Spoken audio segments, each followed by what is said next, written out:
আসসালামু আলাইকুম। আশা করছি আপনারা সবাই ভালো আছেন। আমরাও আল্লাহ তাআলার অশেষ রহমতে আলহামদুলিল্লাহ ভালোই আছি। সবাইকে পবিত্র রমজানের শুভেচ্ছা জানিয়ে আজকের ভিডিওটি শুরু করছি।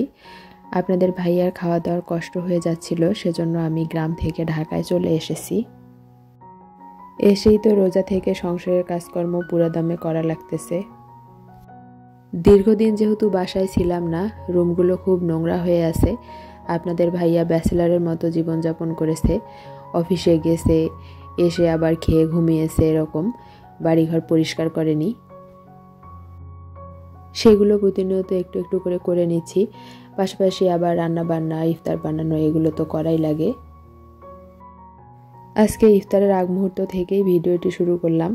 আমি সর্বপ্রথম শরবতটা গুলিয়ে রাখছি। এখানে ইসবগুল, তারপর তোকমা, ট্যাঙ্ক, লেবুর রস, চিনি সব কিছু দিয়ে আমি শরবতটা গুলিয়ে রাখবো। চিনিটা গলে যাবে, ততক্ষণে আমি ইফতারের বাকি প্রিপারেশনটা করে নেব।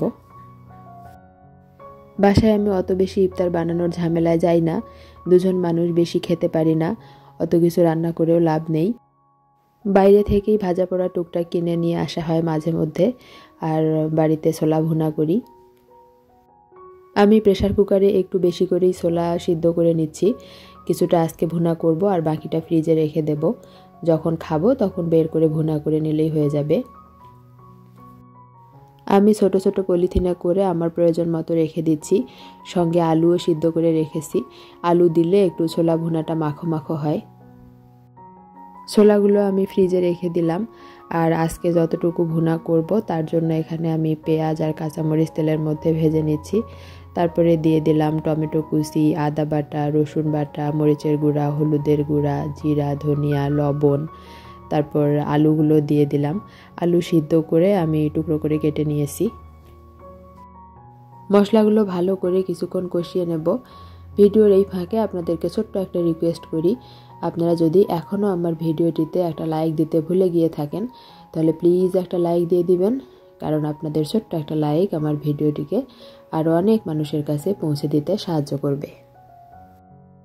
একজন প্রিয় আপু কমেন্ট করেছিলেন, উনি লিখেছিলেন, আসসালামু আলাইকুম আপু, কেমন আছেন? নিশ্চয়ই আল্লাহর রহমতে ভালো আছেন।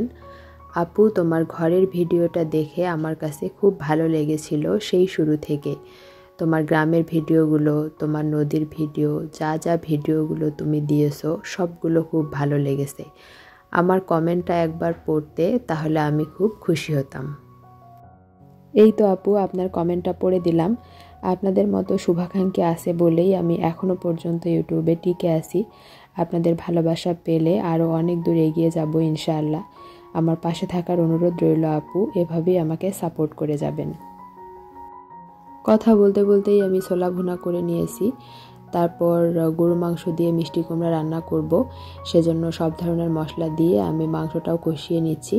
তারপর মাংসটা প্রেসার কুকারে সিদ্ধ করে নিয়ে এখানে মিষ্টি কুমড়াগুলো দিয়ে দিলেই আমার রান্না হয়ে যাবে। যেহেতু রমজান মাস, ইফতারের আগ মুহূর্তে একটু তাড়াহুড়া থাকে, সেজন্য আমি অত বেশি ডিটেলসে ভিডিও করছি না। তাড়াহুড়া করে যতটুকু দেখানো যায় ততটুকুই দেখাচ্ছি। ছোলা ভুনা হয়ে গিয়েছে। তারপর আপনাদের ভাইয়া বাইরে থেকে কিছু ইফতার কিনে নিয়ে আসলো, কলা নিয়ে এসেছে আর কিছু ভাজা পোড়া।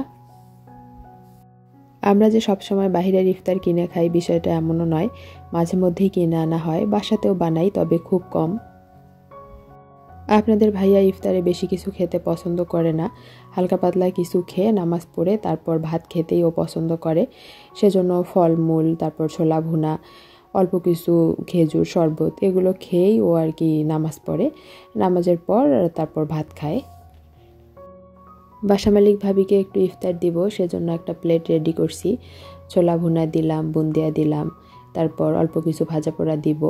উনি একা মানুষ, ওনাকে বেশি কিছু দিতে হয় না। একজন মানুষের জন্য যতটুকু খাবার দরকার আমি ততটুকুই দিয়েছি। এখন ইফতারের ঠিক আগ মুহূর্ত, বেশি সময় নেই, আমার রান্নাবান্নাও হয়ে গিয়েছে। আমি অফ ক্যামেরায় সব কিছু করে নিয়েছি। এখন আমাদের ইফতারগুলো রেডি করে নিচ্ছি। শরবতগুলো ঢেলে নিলাম, তারপর একটু বরফ দিয়ে দিচ্ছি, ঠান্ডা ঠান্ডা খেতে ভালো লাগবে তাই। আপনাদের মধ্যে যারা আজকেই আমার চ্যানেলে প্রথম এসেছেন, আমার ভিডিওটির কোথাও কোনো অংশ আপনাদের যদি একটুও ভালো লেগে যায় তাহলে প্লিজ আমার চ্যানেলটির পাশে থেকে যাবেন, আমার চ্যানেলটিকে সাবস্ক্রাইব করে দিবেন। চ্যানেলটি সাবস্ক্রাইব করে পাশে থাকা বেল বাটনটি অবশ্যই অন করে দিবেন, তাহলে আমি যখনই ভিডিও ছাড়বো তখনই আপনাদের ফোনে নোটিফিকেশন চলে যাবে আর আপনারা চাইলে সময় করে আমার ভিডিওগুলো দেখে নিতে পারবেন। ইফতার রেডি করতে করতে আজকের মতো তাহলে এখানেই বিদায় নিচ্ছি। দেখা হবে আবারও নতুন কোনো ভিডিওতে ইনশাআল্লাহ। আল্লাহ হাফেজ। আসসালামু আলাইকুম।